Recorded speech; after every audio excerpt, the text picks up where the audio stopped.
Unraveling the film's threads, Drami helps you see beyond the screen. Hello, global film explorers. Welcome again to Dramagico.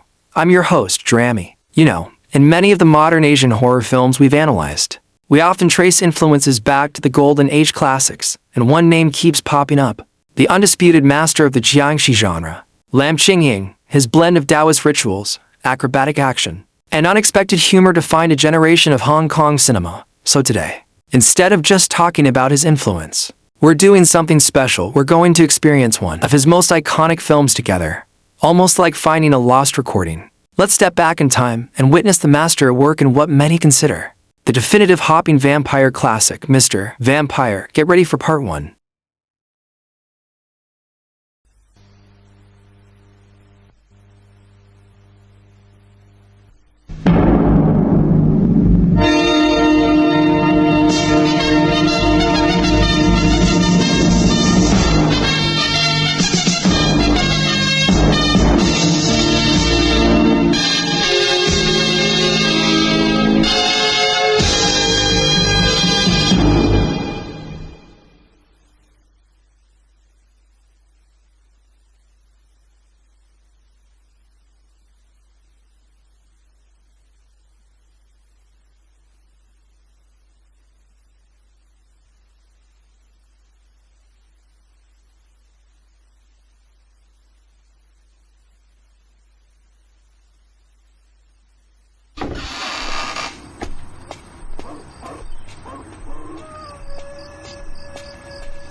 各位叔伯兄弟姊妹，請翻嚟食飯啦！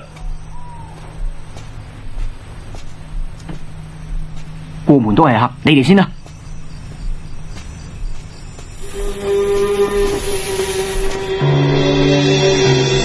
我同日冇客氣啦嚇。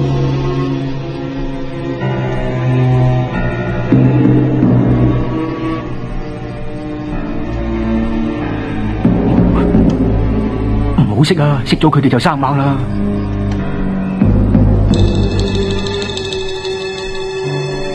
好彩，如果俾你哋班大佬走到亂晒龍啊，都唔知點捉你哋啊！食飯啦！食飯啦！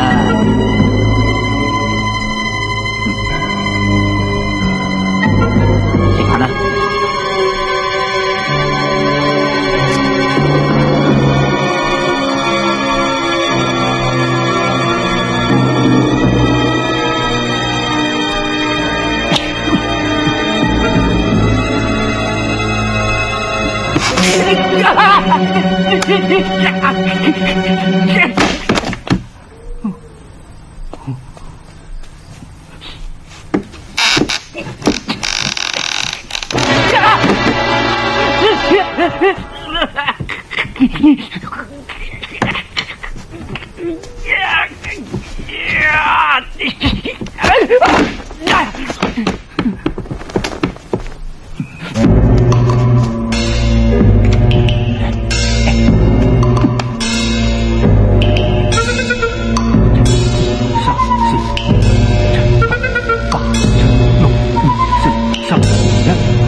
玩完啦，唔使驚係我嚟噶。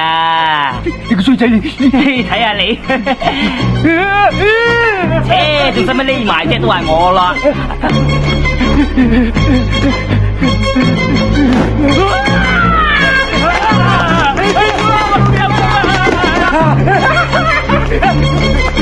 師傅救命啊！咩事？師傅入邊啊！入邊啊！啊！師傅啊，係我啊！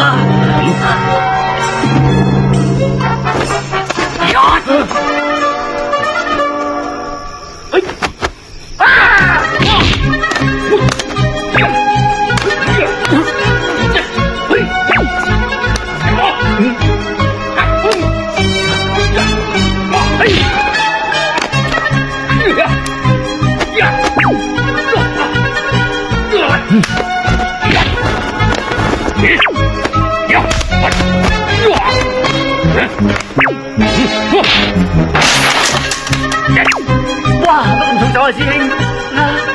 散晒！哇！唔使你嚟啦，我嚟得啦！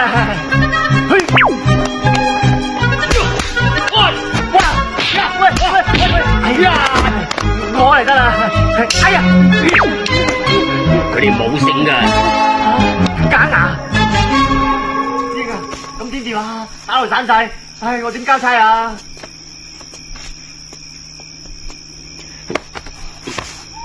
仲幫手？哦。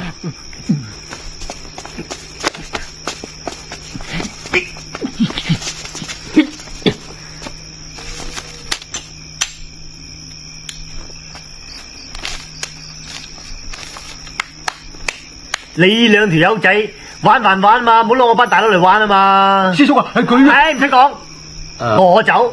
唔住多2日添。唉，師兄咁，唉，後會有期啦，唉。天蒼蒼，夜濛濛，回家路烈成紅，大步攬起二針，上路啊！你咁夜仲唔走做咩？一陣你姑媽炸我型啦，翻去。哦。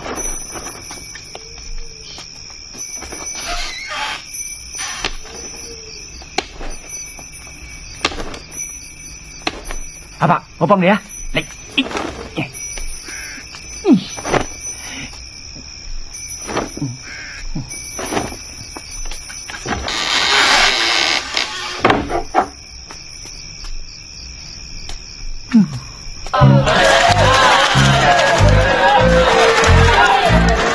早晨，係咁早啊？生意啊？早晨。哇，做乜着得咁靚啊？咩事啊？師傅帶我去飲西茶，快啲去啦！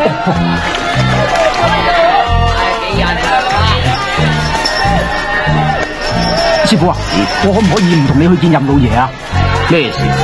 你同任老爺有牙齒痕咩？唔係，我連佢係緣係點我都唔知。不過我咁大個仔都未飲過西茶嘅，我驚一陣間出洋相失禮師傅你啫嘛。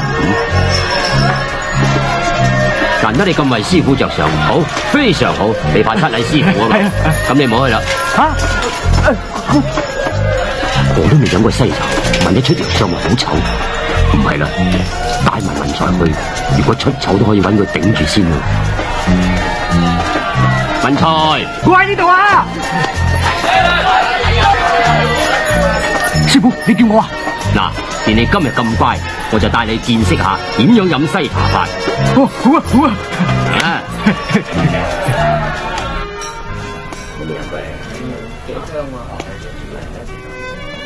先生，有冇訂位啊？冇噃。乜任法冇同我哋訂位咩？哦，任老爺啊，請跟我嚟，請。呢邊咧？請。哦，九叔。啊，任老爺。你好，你好。請坐。叫任老爺。任老爺。得啦，先坐啊。請坐。聽講寧千金喺省城翻咗嚟喎，冇同佢一齊嚟咩？呢個女啊，唉，學完化妝啫，一翻到嚟就周圍去教人啊。睇你成個潮州咁嘅款，個女都唔會靚到去邊啦。啊，就講就到啦。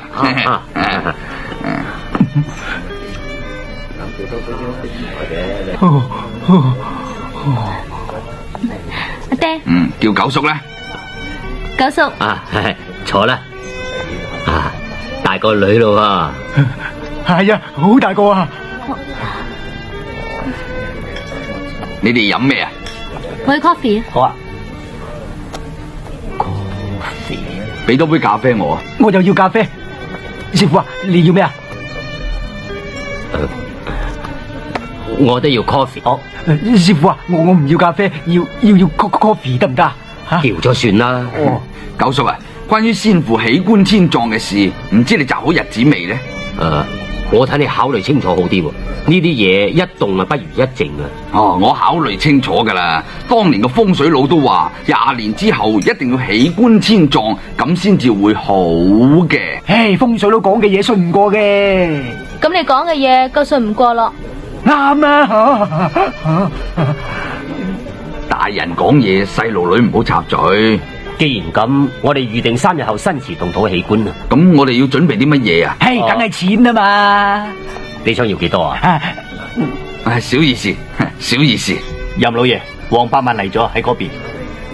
我去打個招呼先。九叔，你哋自便咯，攞啲蛋撻嚟招呼佢哋。好啊。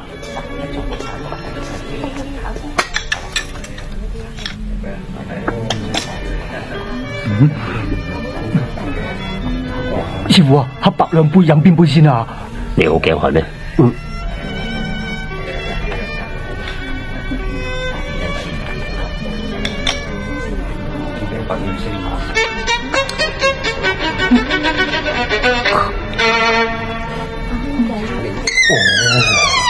九叔唔好意思啊，咖啡要趁熱飲噶，自便下。請。九叔，乜你中意飲齋啡嘅咩？係啊，我中意飲齋啡啊。阿爹啊，我幫你落奶啊。好啊。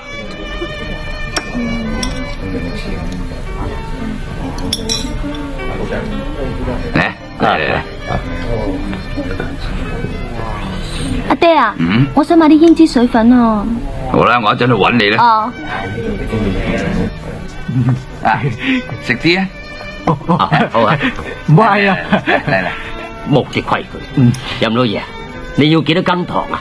唔使啦，唔使啦。你中意食齋撻？咁我自己嚟。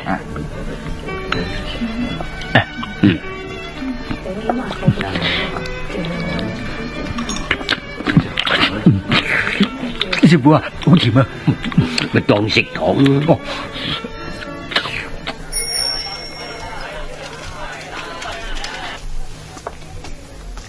我去買餸啦。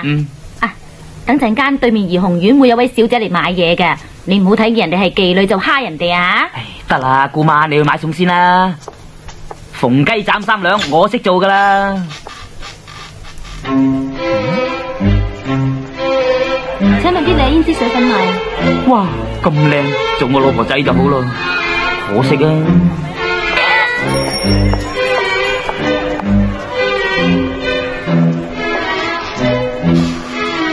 小姐，隨便睇下啦。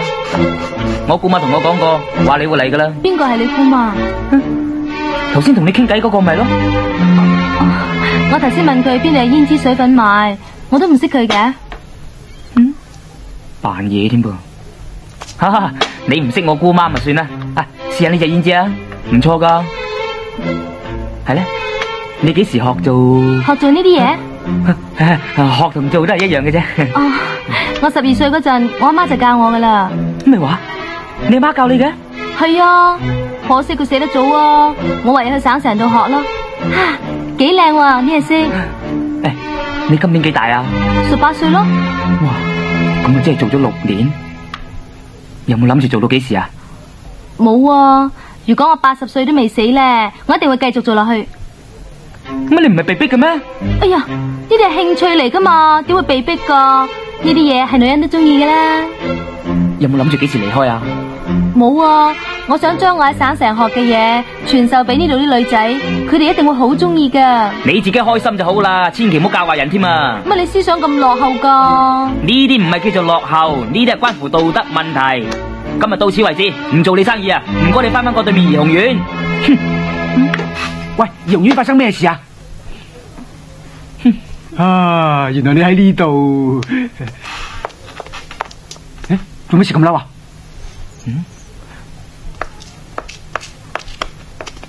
乜你去過怡紅院咩？冇啊。問你點識佢啊？嘿，佢係任老爺千金婷婷小姐嚟噶嘛。怡紅院係咩地方嚟噶？茶樓啊。咩話？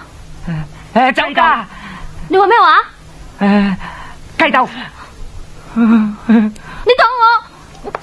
小姐。細姑娘。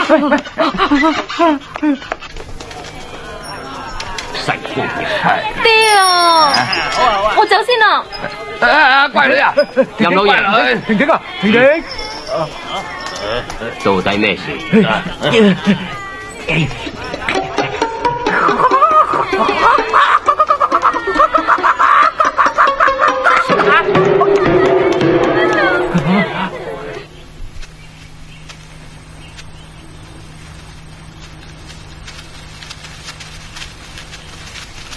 嗱，你哋大家要誠心啲拜啊！九叔啊，當年風水佬話呢卦山好難揾，係個好月嚟嘅。冇錯，呢個月叫蜻蜓點水月，月長3丈4，實得個4，闊1丈3，實得個3，所以富壽唔可以平葬，一定要發葬。真係好嘢，九叔。發葬，師傅啊，咩叫做發葬啊？係咪法國式葬禮啊？發你個頭！九叔拜完神啦，可以動土未啊？可以啦，開工啦！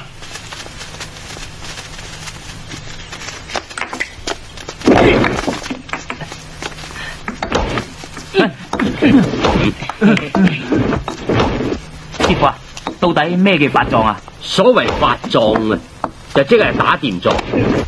我講得啱唔啱？啱。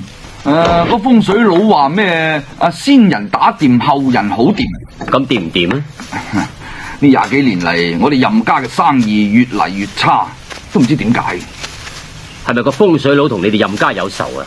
有仇？先老太爺生前同佢有冇過節呢？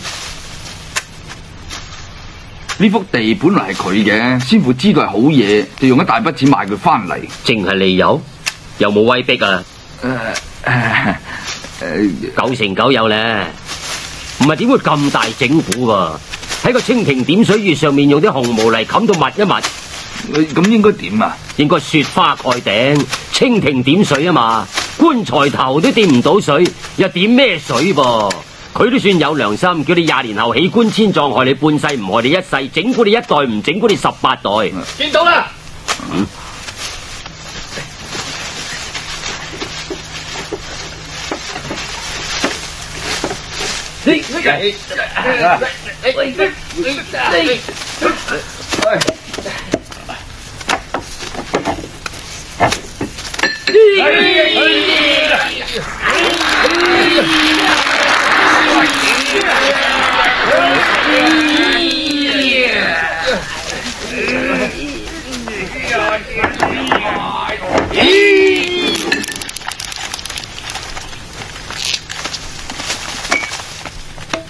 送請起釘，各位，今日係任公威勇重見天日，凡年齡36、22、35及48屬雞屬牛者，一律轉身迴避。大家肅靜衣冠，開棺。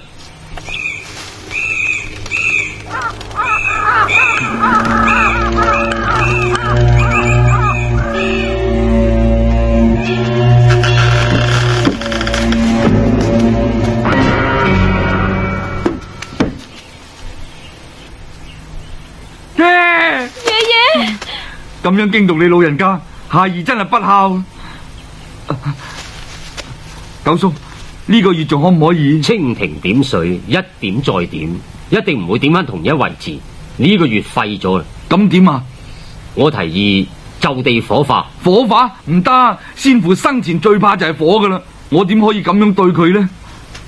任老爺，事不尋常啊。點都好啦，火化就依然唔得。 So, the initial setup is complete, the troublesome corpse is temporarily subdued, and the comedic disciples provide some classic Hong Kong relief, right? But you can already feel the tension building. The sense of dread isn't just from the shuffling corpse, it's woven into the atmosphere by Master Cao's warnings and the unsettling quiet of the night. We saw the traditional methods, the sticky rice, the ink lines, all based on established folklore. But even the Master seems wary. That final discussion is crucial though. Master Cao wisely suggests cremation, the surest way to destroy the potential threat. But the wealthy son refuses, arguing his father absolutely hated fire in life. He just can't agree to it, setting the stage for what's likely to be a disastrous decision. This is where we'll pause our first viewing segment, that hesitation, that refusal to heed expert advice due to personal feelings. You just know that's going to cause major problems, right? Join me for part 2, where we'll see if Master Cao's fears come true. And expect much more intense encounters as things inevitably escalate. Stay tuned. Leave a comment and share your thoughts. Don't forget to like and subscribe. I'm Drami. See you in the next video. Bye.